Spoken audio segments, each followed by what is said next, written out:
Antrian penumpang yang hendak menjalani tes usap antigen di sejumlah tempat menimbulkan kerumunan. Selain itu, syarat tes usap antigen juga tidak wajib bagi anak di bawah umur. Lantas apa dasar Satuan Tugas Penanggulangan COVID-19 RI mengambil keputusan itu? Kami telah terhubung dengan Heri Trianto, Ketua Bidang Komunikasi Publik Satgas COVID-19. Halo, selamat malam Pak Heri. Selamat malam Mbak Dea, salam sehat. Sehat Bapak? Ya. Ya Pak Heri, ini apa yang terjadi sehingga antrian tes usap antigen begitu panjang di beberapa kota? Apakah ini karena aturannya diterbitkan secara tiba-tiba? Ya, saya akan jawab dulu kenapa kemudian aturan ini keluar ya. Saya rasa jelas dasar payungnya adalah mencegah mobilitas warga di masa liburan ini. Jadi sejak awal sebenarnya sejak 2 minggu lalu Satgas sudah menyerukan kepada masyarakat untuk menjalani liburan ini dengan aman dan nyaman tanpa bepergian, aman dan nyaman tanpa perjalanan, aman dan nyaman di rumah saja, kira-kira seperti itu. Ya tentu saja ini tidak mudah, kami juga tahu masyarakat sudah jenuh itu, tapi karena situasinya memang seperti ini kami harus sampaikan bahwa penularan masih terjadi cukup tinggi dan pengalaman dari 3 liburan sebelumnya itu kenaikan kasus itu terjadi sangat signifikan 2 minggu setelah liburan. Makanya ini adalah liburan panjang keempat yang saya rasa harus kita antisipasi. Mestinya kita sudah belajar dari pengalaman pertama, kedua, dan ketiga. Makanya kemudian lahir regulasi SE nomor 3 2020 ini yang tujuan besarnya adalah membatasi mobilitas warga dan kemudian upaya mitigasi dari Satgas atau pemerintah agar penularan ini bisa dikendalikan, atau masyarakat yang tetap memutuskan untuk bepergian atau melakukan perjalanan, mereka dipastikan tidak membawa virus yang dibuktikan dengan hasil tes negatif dari antigen maupun tes PCR. Seperti itu Mbak Dea. Khusus Pak Heri untuk perjalanan darat ini kita lihat cukup banyak checkpointnya yang harus didirikan. Bagaimana sebenarnya implementasi penegakan aturannya?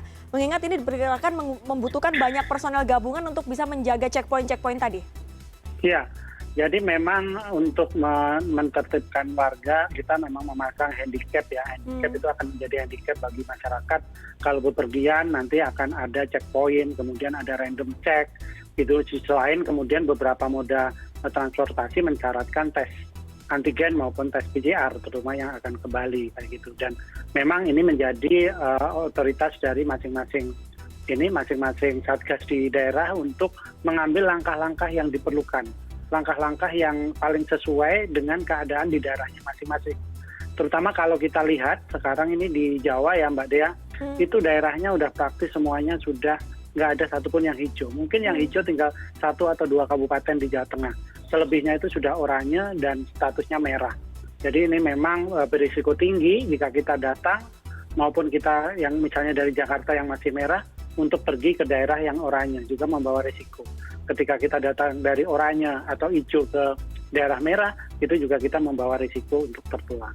Nah, bicara soal resiko ini ada aturan, salah satunya anak usia di bawah 12 tahun tidak diwajibkan memenuhi syarat negatif tes usap antigen meskipun Betul. akan ada random check oleh Satgas.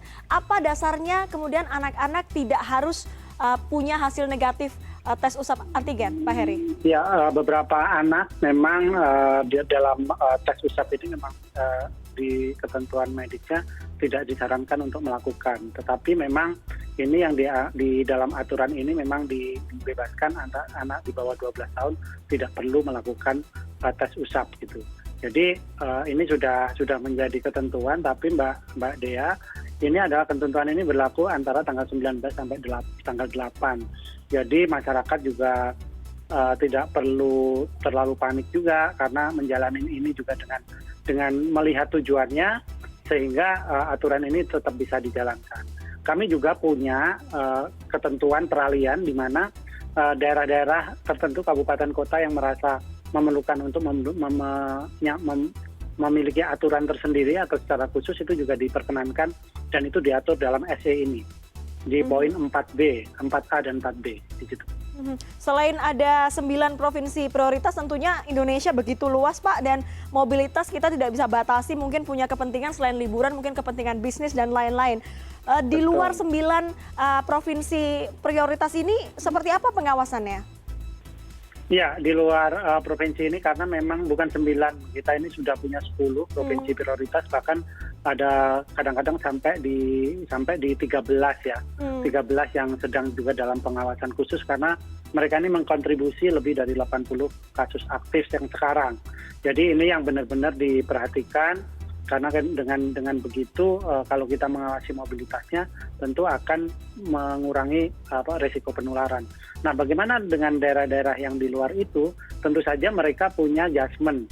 Satgas di daerah punya adjustment untuk mengatur atau melindungi daerahnya dari potensi mobilitas masyarakat ketika memasuki libur Natal dan Tahun Baru kali ini, Mbak Dea.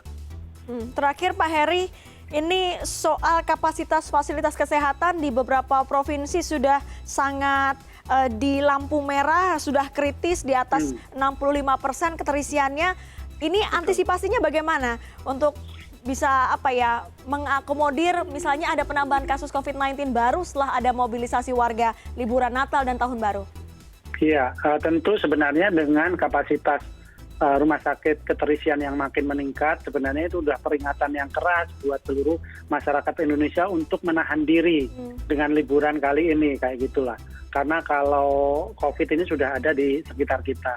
Tapi tentu saja pemerintah juga nggak tinggal diam untuk mengantisipasi agar atau terjadi peningkatan. Karena kalau dalam sejarahnya dalam 3 liburan terjadi peningkatan. Makanya ketika terjadi peningkatan di Kementerian Kesehatan, itu juga sudah punya beberapa plan A, B, dan C terhadap kenaikan berdasarkan persentase tingkat kenaikan. Jadi misalnya di daerah-daerah tertentu nanti akan ditambahkan ruang isolasi mandiri dengan melibatkan hotel ataupun tempat-tempat yang bisa seperti di Jawa Tengah, misalnya asrama haji yang sekarang kita dipakai akan dioptimalkan untuk tempat isolasi, atau jika keadaan semakin